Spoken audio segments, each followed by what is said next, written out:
So in the Boyles Law Lab, when you have to do your interpolation for the vapor pressure, you find your 2 points off the vapor pressure table. So my temperature is 23.9 degrees Celsius, which falls between 23 and 24.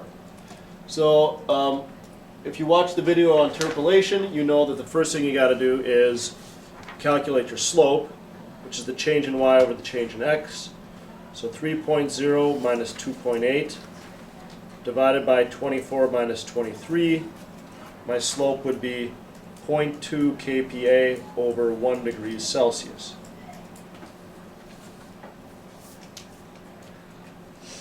I am going to use the second method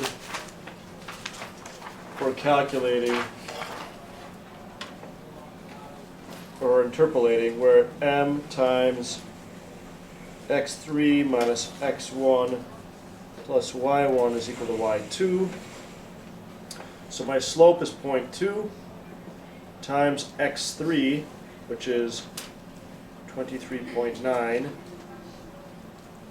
That's my temperature that I want to find it at, minus my starting x value, which is 23, plus my starting y value, which is 2.8, and that will give me my, it should be y3, that will give me my vapor pressure. That will give me my vapor pressure at that temperature, 23.9. Yep, Jamie. So if we actually got 24.0, we wanted to do any of this? Right, however on the test you're going to have to. So Okay. Since you've got the notes on it, I mean, it's up to you if you want to change your data so you get more practice on it, or if you just want to follow along. Okay. All right, so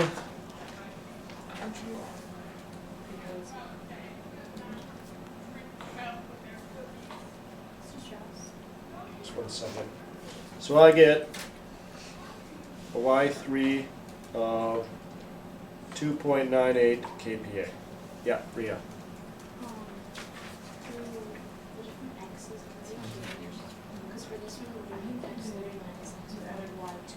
It won't change, not if you're looking at the way we did it like this.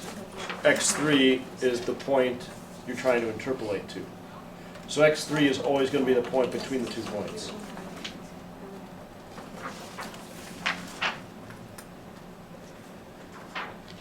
So this equation, Rhea, wouldn't change. The values for x1, the actual values would change from problem to problem. Yep, Marley. So is our final answer always supposed to equal or be really close or similar to the y1? No, it all depends on, like, so with this table goes up by like 2s, or in some instances 1s. But then up here it starts to skip. So it just all depends on the table you're interpolating. If you're going up by 1s, then your value, yes, is going to be very close to the y1. But up here, you're going to see bigger changes. And you know, close is qualitative. It's hard to say, what do you mean by close? What you think is close might be something different to me. All right, but the fun's not done. Because, Tegan, this is in kPa. We needed in millimeters of mercury. So, we're running out of room. That's okay. 2.98 kPa. Convert to millimeters of mercury. 101.325 kPa is equal to 760 millimeters of mercury. Let's put a decimal point there so that we have at least 3 sig figs.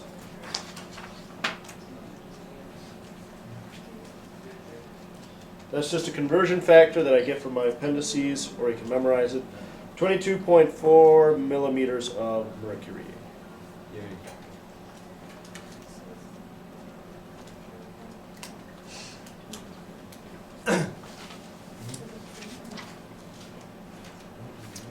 Where'd you get the 101.325? That's just a conversion factor between millimeters of mercury and kPa. From, I believe, Appendix K or O. If you have a question, let me know. I'll come over and look at your data if you need me to.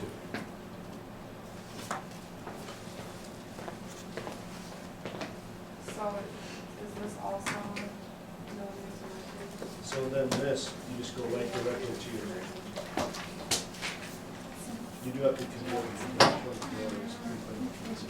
So you still have to One, do two. just.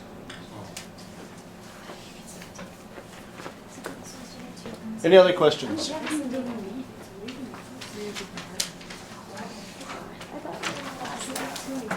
If not, then let's plug it into our table over here.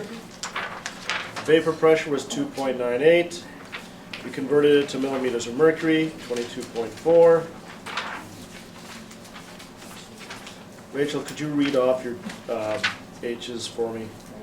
15, 23, 32, 40, 48, 57, 65, and 71.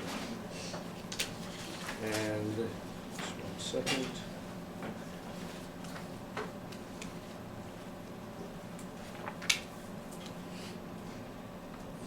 What was the last one? 775. Okay. What was our volume? We calculated the volume yesterday, right? Yeah. 880, 872, 863, 855, 847, 838, 830, and 824. Okay.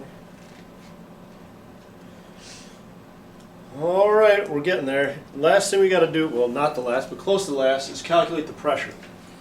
So on the front page, the equation for pressure was take your atmospheric pressure P naught minus the vapor pressure, add to it that factor which converts water into mercury, D minus H, divided by 13.55.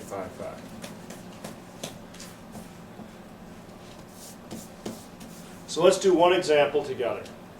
And then I'll let you do the rest of them in your calculator, but let's do at least one example to show that you know what to do.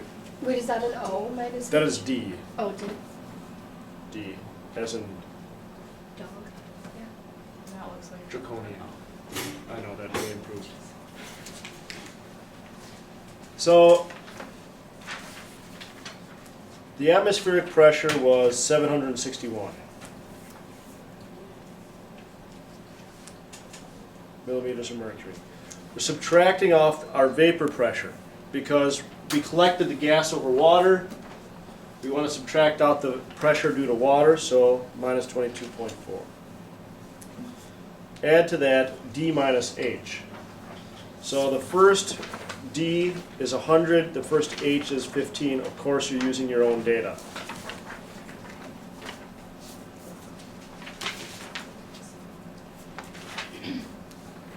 To make this a little bit easier for you, notice that this term does not change. Okay? These two numbers aren't changing, so 761 minus 22.4. Wait, where'd you get D? D is from the first column, right here. So it's just, okay. So this is 738. With sig figs, I have to round to the one spot, so it's 738 millimeters. Okay, so that number, that 738 is not going to change. That will speed your calculations up just a bit. The D and the H do change. This is 85 divided by 13.55. Oh, and I didn't put all my sig figs. Bad, bad. Naughty, naughty. Okay, so that would actually come out to be 85.0 over 13.55. So when I do this division, I'll end up with 3 sig figs when I'm done. Wait, would it be 70 or 739? Because it's 0.6 or just 7? Yours might be a little bit different Okay. because everybody had different temperatures. Yeah. So my temperature was 23.9, your temperature was 24. So your KPA was a little bit different. So you might round off a little different up there. Yeah. So 85 divided by 13.55, I get, with 3 sig figs, 6.4. 6.27 millimeters. So my pressure becomes 738 plus 6.27. There's my guess. There's my guess. So when I add, I round to the guess furthest to the left. So the guess furthest to the left is in the ones place, so I'm going to round to the ones place. Jamie was right. 761 minus 22.4 is 738.6.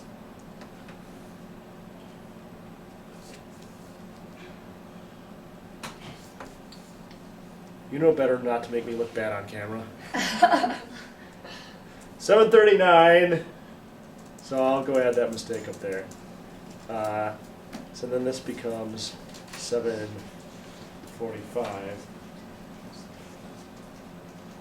millimeters of mercury.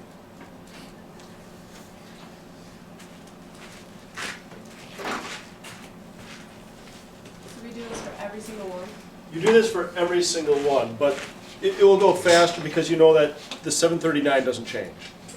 All you got to do is change the D and the H, divide it by 13.55, and then the way the sig figs work out won't differ. You're always going to be rounding off to the ones place because this guy's, the guess is in the ones place. So go ahead and calculate all of them out. So all of them should be in the ones place? All of them should be in the ones place. I'm just going to pause this for a second.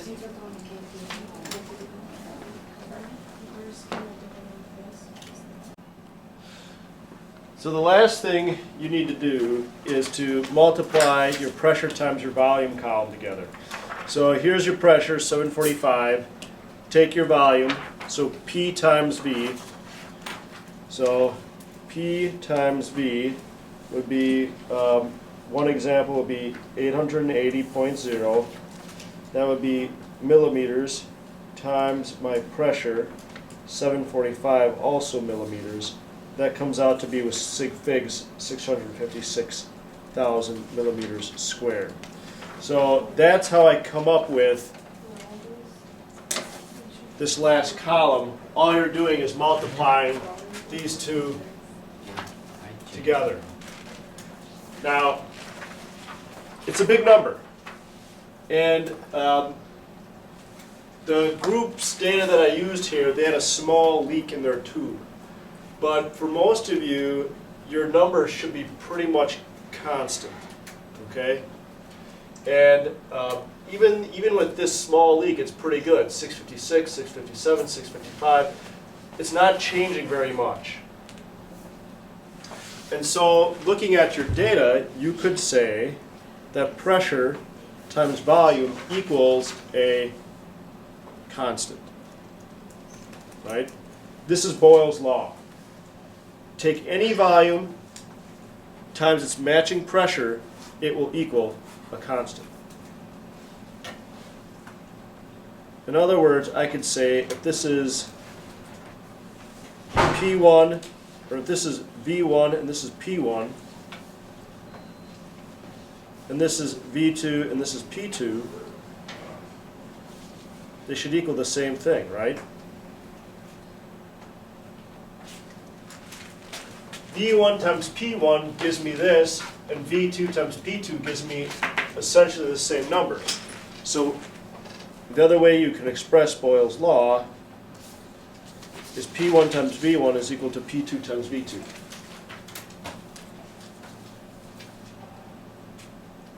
And so you've derived Boyles' law. You derived Charles's law, now you've derived Boyles' law. Another difference to point out here is what's happening to pressure as volume decreases? Increases. Increases. So the relationship between pressure and volume are inverse. As volume goes down, pressure goes up. That's different than Charles's law, where as temperature goes up, volume goes up. So let's see here. What can I give you for homework? Not really. Can we do the questions together? Yes, we can do the You summary. can try, I mean, if you want to try graphing at home, you can try graphing at home. I trust our computers better, so. Otherwise, I will try to get computers for us on Monday to graph with, okay? So Charles, you have a definition there. No, I don't.